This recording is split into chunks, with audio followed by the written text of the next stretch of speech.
Foi. Gente, ó, o último slide, ele é curtinho. Olha, eu falei que tinham 7, tem 13. Não tenho noção nenhuma, né? Viu? Ele vai explicar para vocês, basicamente, quais são os programas estudantis atualmente para ingresso nas universidades. Eu vou repetir. Todos os slides eu vou compartilhar com vocês depois. Então, vocês podem ler e, inclusive, pegar as fontes que eu coloquei embaixo para vocês se aprofundarem no assunto, tá? Exemplo. O Enem, eu acho que todo mundo já conhece ele, porque ele é muito comum nos dias de hoje. Mas, por exemplo, há 10 anos atrás, não existia o Enem. Então, tipo, era muito... Não, tô falando besteira. Há 15 anos atrás não existia o Enem. Então, assim, era muito difícil de a gente compreender como que funcionava o ingresso no mercado de trabalho, né? Então, basicamente, ó, eu falei 15 anos, dá mais ou menos isso, né? Foram 16 anos, ó, o Enem, tá? Ele começou em 2004, e a gente tá em 2020, 16 anos. Basicamente, o Enem é uma prova que o Estado coloca pra gente, perdão, que o governo coloca pra gente, para nivelar, digamos assim, os conhecimentos dos alunos. Então, exemplo, se fora do Brasil, normalmente as universidades conhecem o aluno, o projeto de vida deles, o que eles fazem na vida deles, tipo, como um todo, aqui no Brasil não tem isso. Aqui no Brasil é uma prova. Basicamente, tudo que vocês forem fazer na vida de vocês para conseguirem alguma coisa são provas. Ou seja, se você não é bom na hora da escrita ali, você com a prova, infelizmente, se você não tiver essa habilidade, ou não desenvolver essa habilidade, você vai ter algumas dificuldades. Então, o Enem, ele classifica, através de provas, os alunos que têm certas habilidades ou não para poder ingressar numa universidade, seja ela pública ou particular. E como que vocês vão ingressar na universidade? Tem o processo do Enem, e eu trouxe para vocês na questão da inscrição, porque a partir desse ano, por conta da pandemia, eles começaram a criar critérios novos de adequação ao Enem, né? Aqui eu coloquei para vocês, eu vou explicar quais são esses critérios, tá? Aqui eu coloquei para vocês, por exemplo, o processo para poder chegar na prova lá efetiva do Enem e o resultado que vai te ajudar a entrar numa universidade pública ou particular, tá? Aqui ele classifica para vocês os documentos que vocês vão precisar, o site que você tem que entrar, o período que você vai realizar a inscrição, como que você vai classificar a questão principalmente de raça, sexo, nacionalidade, etc. Porque todos esses dados mostram que você está no caminho politicamente correto, tá? É basicamente isso. O aluno que tem dificuldades, por exemplo, de preencher os dados pessoais, às vezes atrapalha isso um pouco, tá? No processo de inscrição, eu tô falando. Curiosidade, aluno de ensino médio consegue consegue isenção da taxa do Enem, tá? Então, vocês podem ir atrás. Só que, normalmente, fiquem atentos que as isenções, elas ocorrem bem antes do período de inscrição comum, tá? O Enem, ele tem várias vertentes, não é só uma prova de conhecimento geral, também tem a questão da redação. Tem uma pessoa que eu acho incrível para falar com vocês sobre isso, que é a Tayane, que vai participar do projeto. Então, quando vocês quiserem saber sobre Enem mais aprofundadamente, a Tayane pode ajudar. Porque a Tayane conseguiu 900, tipo, na redação do Enem. Isso é muito difícil de conseguir. A nota máxima é 1000, para vocês terem uma noção. Eu coloquei aqui em cima para vocês terem uma noção de como isso é difícil, tá? As notas de corte mais altas costumam ficar entre 700 e 800. Lembrando, essas notas, elas vinculam a prova, tipo, de conhecimentos e a redação. Então, são coisas distintas que juntas, depois, nos cálculos lá dele, eles dão uma nota final. Então, normalmente, vamos supor, a redação, que é o que eu estava falando, né? A redação, o máximo que você tira é 1000. Então, para pensar, a Tayane conseguiu 900. Ela conseguiria, junto com o professor, talvez, de língua portuguesa, ela conseguiria fazer coisas incríveis para vocês na escola, tá? É só um parênteses, então assistam quando ela for apresentar o dela. E só um parênteses também, gente, por favor. Eu falo demais e eu estou apresentando muita coisa para vocês, por isso que está demorando muito tempo. Mas os outros participantes, a gente combinou para eles falarem com vocês em meia hora, tá? Então, não vai estender como eu, tá? Senão vocês se desanimam. Ó, curiosidade. Em cursos como medicina e direito, a média pode ultrapassar a 800 pontos. Então, para você entrar, às vezes, pelo Enem, a nota do Enem, num curso de medicina, por exemplo, da Unicamp, você tem que ultrapassar 800 pontos. Já as baixas ficam em torno de 400 e 500. Curiosidade, 460, se eu não me engano, é de filosofia. Porque a filosofia, humanas, de modo geral, as notas são muito baixas, porque a maioria não tem interesse, né? Medicina e direito é o que são valorizados dentro do país, e se a pessoa gosta daquilo, ela vai querer ser valorizada. E aí eu coloquei para vocês uma curiosidade. Os assuntos que sempre caem nas redações do Enem, normalmente são vinculados ou à geometria, ou ecologia, ou termodinâmica. Então, assim, isso daí talvez seria uma dica útil para vocês, se vocês quiserem, tá? Lembrando que eu vou compartilhar os slides depois. Critérios de seleção. Basicamente, a nota do Enem ajuda vocês a ingressarem em todos os programas que o governo federal hoje em dia oferece, tá? Principalmente o SISU, o ProUni e o FIES. Existem outros programas? Existem.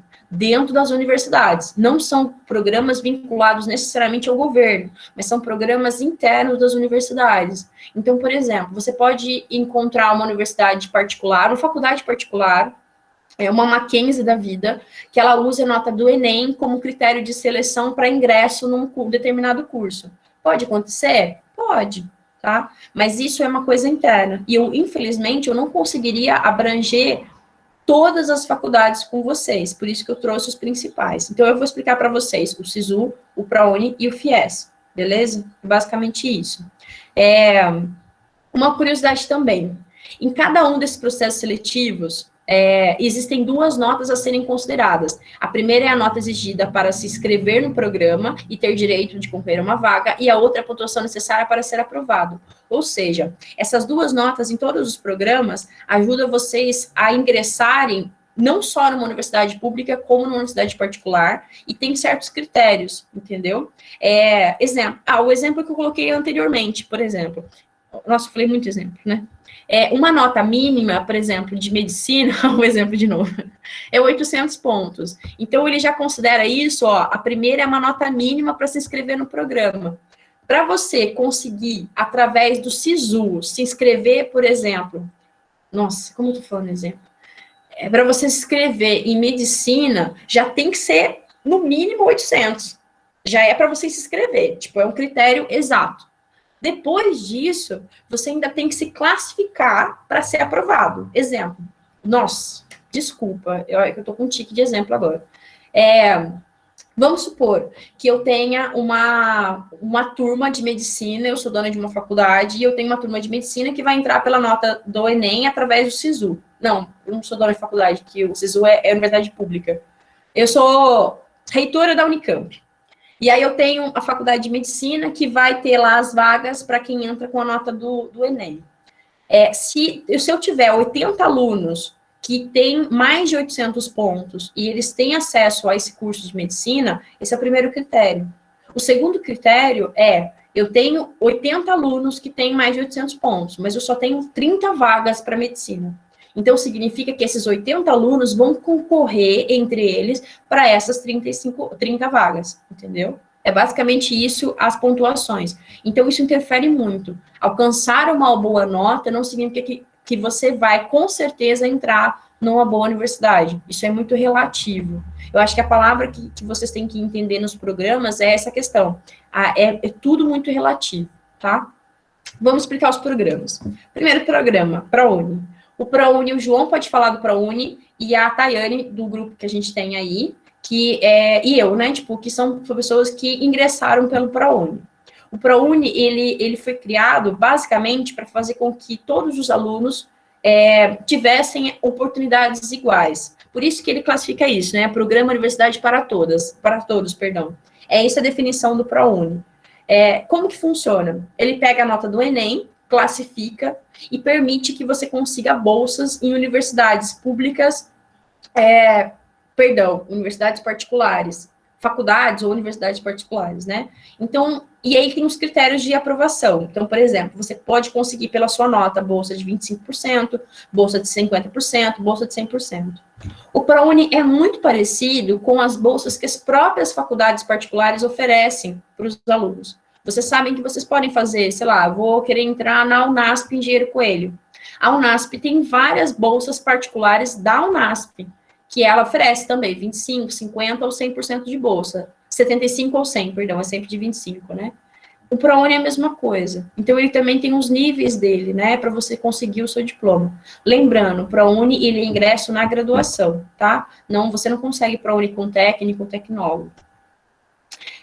Quem pode participar? Eu acho que isso é interessante para vocês. Lembrando, para você conseguir o ProUni, todos, na verdade, SISU, ProUni ou Profis, não, perdão, tô falando besteira, Profis é de outra coisa. O ProUni e o SISU exigem a nota do Enem. Para você conseguir uma bolsa de ProUni, você tem que tirar no mínimo 450 pontos na nota do Enem. E lembrando, não pode zerar na redação. Então, você tem que, no panorama da nota oficial do Enem, ter no mínimo 450 para conseguir uma bolsa do ProUni. Quanto maior o seu índice, maior a sua bolsa, entenderam?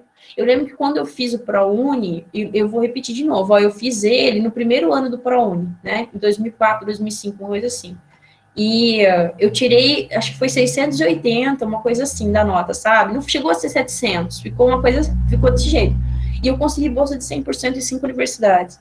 Então, assim, você não precisa, tudo bem que era filosofia e a nota de corte já era baixa, mas assim, você não precisa muito alto a sua nota, mas quanto mais nota no Enem, maior o seu investimento. E por que isso é importante? Só para fazer um parênteses. Isso é muito importante porque é como se você estivesse ganhando dinheiro. E vamos supor, você não tem condições financeiras, e esse é um dos critérios também do ProUni, tá, gente? Eu esqueci de dizer, ó. Você tem que ter uma renda mensal de até 3 salários mínimos por pessoa. Por isso que é per capita, né, por pessoa. O que significa? O salário mínimo está em torno de R$ 1.000 hoje. Então, significa que cada pessoa tem que ganhar até 3 mil na família, né, no contexto geral. E aí, vamos supor que eu quero ingressar numa faculdade e eu vou ter que pagar uma mensalidade dessa faculdade de R$ 500. Vamos pôr para 1.000, né, para ficar mais fácil a conta. R$ 1.000 por mês. Significa que em 4 anos eu teria que desembolsar, tirar do meu bolso R$ 4.800 para pagar a faculdade. Isso se ela não aumentar o preço, mas se ela for lá os R$ 1.000 por mês. Então, se eu consigo uma bolsa de ProUni 100%, é como se eu tivesse conseguido os R$ 4.800 de uma faculdade inteira, entendeu? É como se o governo estivesse dando dinheiro para mim, para eu estudar. Então, eu acho que vocês deveriam ver esses programas dessa forma, sabe?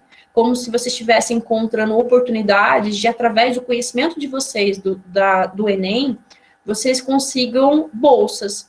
E essas bolsas são praticamente dinheiro que o governo te dá para estudar, tá? É basicamente isso.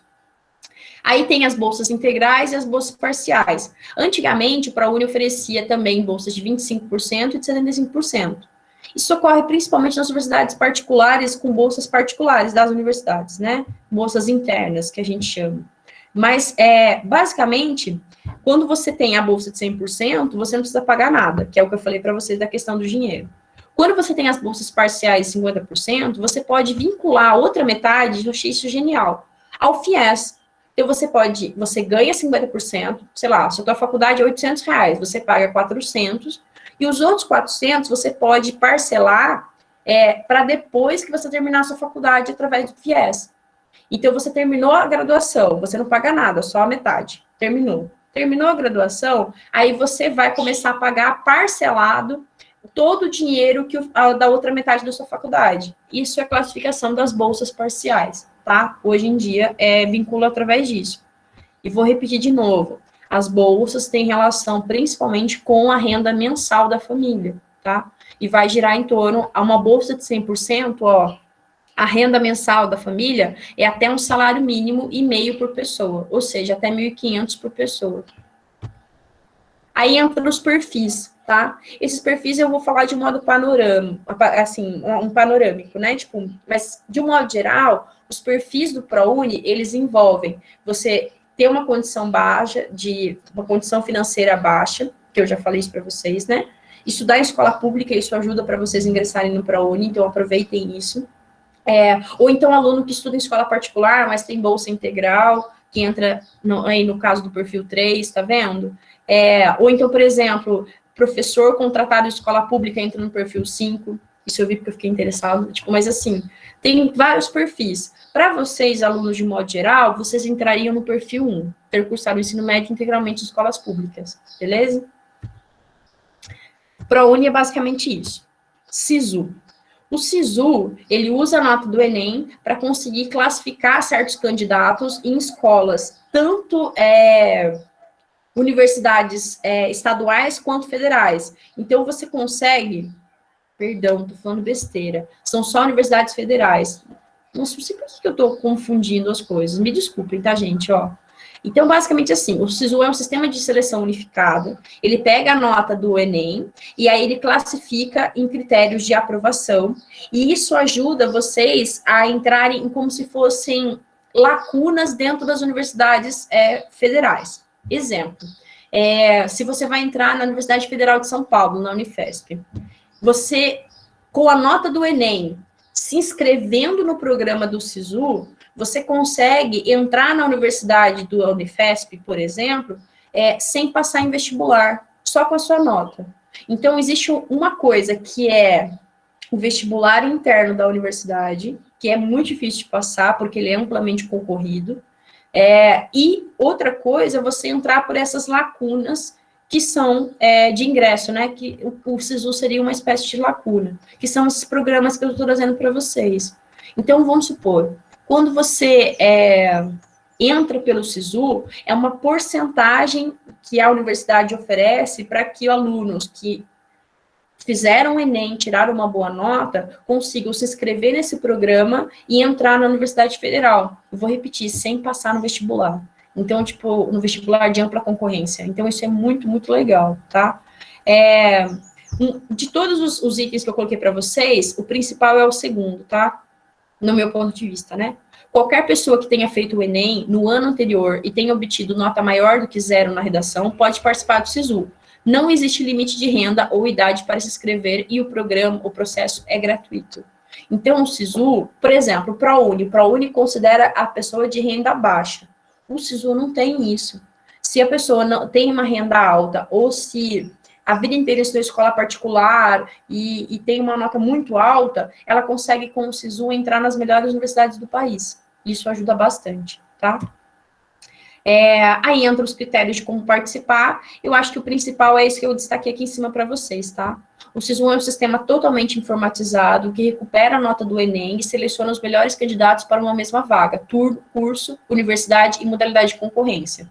Então, o que significa? Quanto maior a nota do Enem, mais chances você tem de entrar numa universidade boa no país. Isso não importa em qualquer lugar seja, não importa o local, sabe? Não importa a concorrência, ela é delimitada em cima da sua nota. Se você tem uma nota alta, você tem pouca concorrência. Se você tem uma nota baixa, você tem uma maior concorrência. É basicamente isso, tá?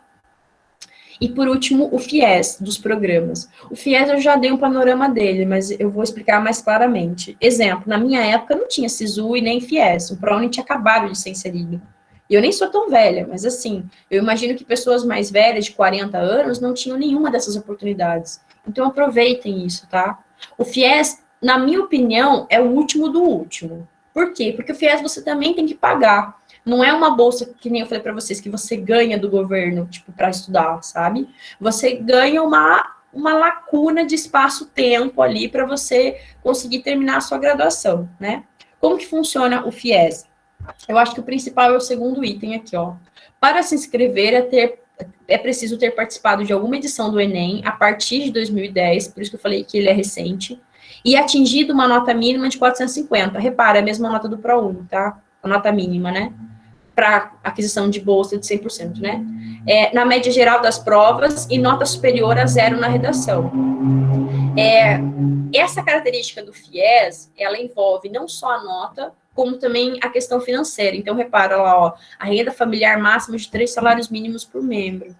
E por quê? Porque o que o FIES faz? O FIES, ele começou em 1999 e ele serve para financiar os seus estudos. Basicamente é isso. Ah, e lembrando, o FIES não é estadual, ele é federal. Então, tipo, o Brasil inteiro tem esse programa. Então, vamos supor, eu entro numa faculdade particular, eu não consegui nenhuma bolsa nessa faculdade, nem bolsa interna, nem pelo ProUni, enfim, não consegui absolutamente nada. O que eu faço?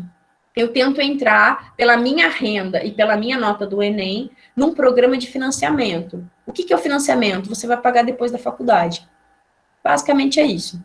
Suponhamos, vou repetir o exemplo que eu dei. Se eu vou fazer uma faculdade de 4 anos, R$ 1.000 a mensalidade, e eu teria que desembolsar R$ 4.800 para fazer essa faculdade, com o FIES eu não pago nada e estudo nessa faculdade de graça. Mas aí depois que eu terminar, que eu tiver com meu diploma na mão, eu vou pagando parcelado para o governo esses R$ 4.800. Basicamente é isso, tá? E outra curiosidade, quando você vai financiar, tem juros, mas os juros são muito pequenos. Então, normalmente as pessoas preferem esse tipo de alternativa. Por quê? Porque com o diploma na mão, você já vai estar trabalhando e ganhando mais.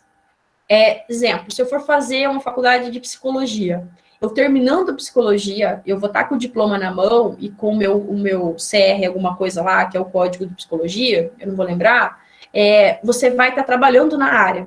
Trabalhando na área, você vai ganhar mais do que se você não tivesse uma graduação. E aí, nessa parcela de que você está ganhando para o mercado de trabalho, você vai continuar pagando seus estudos, entendeu? Às vezes, uma outra curiosidade, para finalizar. Eu já vi casos do FIES não ser só, por exemplo, eu fiz a faculdade em 4 anos, eu vou ter que pagar em 4 anos. Tem pessoas que conseguiram estender esse prazo, às vezes elas conseguem pagar a faculdade em 6 anos, por exemplo, tá? É muito detalhista o programa, né? Mas é basicamente isso. E por fim, as cotas, que não tem a ver com bolsas, que não tem a ver com bolsas nem das universidades e nem do governo, tá? As cotas, elas envolvem basicamente uma lei que protege e garante a igualdade, ou melhor, não é igualdade, a equidade entre as pessoas. Então, é bem diferente isso. O que a gente considera? A gente considera que a sociedade ela é desigual, que algumas pessoas têm mais oportunidades e outras menos. Quem vai falar muito sobre isso para vocês na parte que tiver que falar com a Ana e a Maísa, porque elas vão falar sobre essa desigualdade. Então, quando você fala sobre desigualdade, você compreende o quê? Que algumas pessoas são mais privilegiadas na sociedade e outras menos. Não estou aqui para discutir a questão das cotas, eu só queria apresentar para vocês as visões que chegaram à criação dessa lei. Essa lei, eu coloquei aqui para vocês, é 12.711 de 2012. Então, repara, olha a data. 2012 é muito pouco tempo, sabe? Então, a lei de cotas, ela diz o seguinte, que a gente vai separar as cotas, a gente vai separar as pessoas para fazer com que elas tenham mais equidade para ingresso nas universidades, entre PPI, que é pretos, pardos e indígenas, baixa renda e alunos de escola pública. Curiosidade, alunos de escola pública é o mais recente de todos, o que foi incluído nessa lei mais recentemente, tá? E os alunos de escola pública, eles podem acumular, digamos assim, as cotas. Então, vamos supor, eu sou aluno de escola pública, eu sou indígena, mas eu tenho a pele preta, sei lá, sabe? Então, assim, dentro desse contexto, você consegue amplificar ainda mais as suas oportunidades. Você tem várias vertentes. Nesse caso que eu dei o exemplo, a pessoa teria 3 vertentes para poder ingressar na universidade, entendeu? Então, eu acho que isso ajuda muito. E lembrando, ele está vinculado às cotas a todas as faculdades que existem. Pode ser particular, pode ser pública, não importa, sabe? É como se fosse uma alternativa mesmo de equidade na sociedade, tá? Aí eu coloquei aqui para vocês esse desenho, essa imagem, que eu acho que resume muito claramente isso que eu estou falando para vocês. Exemplo, qualquer universidade, o total de vagas ofertadas para um determinado curso, 50% das vagas estão vinculadas a alunos de escola pública, então vocês têm muitas chances de entrar em qualquer universidade, inclusive pública. E as outras 50 vagas são gerais, que a gente chama de ampla concorrência. Qualquer pessoa vai se candidatar. Quanto mais o curso for valorizado, mais vai ser a concorrência. Quanto menos valorizado, menos a concorrência. É uma questão lógica, né? Aí entra na questão de renda familiar, ou seja, desses 50% de alunos de escola pública, tem os critérios, né? Tipo, então, lembra que eu falei das vertentes? Quanto mais você preencher as vertentes, mais chances você tem de entrar, né? Então, tem aqui, os 50 alunos de escola pública divide na questão de renda. Então, quem ganha de um salário e meio para cima, tá na parte de menos chances de entrar na universidade. Quem ganha de um salário mínimo para baixo, lembrando que isso é per capita, né, por pessoa, ele tem mais chances de entrar porque ele precisa mais da universidade daquele momento, né? E depois, em cima disso, tem os critérios do PPI, que eu falei para vocês, que é pretos, pardos e indígenas. Outras etnias envolvem, às vezes, classificações específicas, né? Tipo, então, por exemplo, até mesmo dentro do PPI eu vi que, tipo, tinha alguns critérios. Alguns grupos indígenas não são considerados, outros são, uma coisa assim, sabe? É uma coisa mais minuciosa. Mas, em resumo, esses critérios são socioeconômicos, da questão de escola pública e de renda, e eles são critérios étnico-raciais, que envolvem necessariamente uma desigualdade da nossa história aqui no Brasil.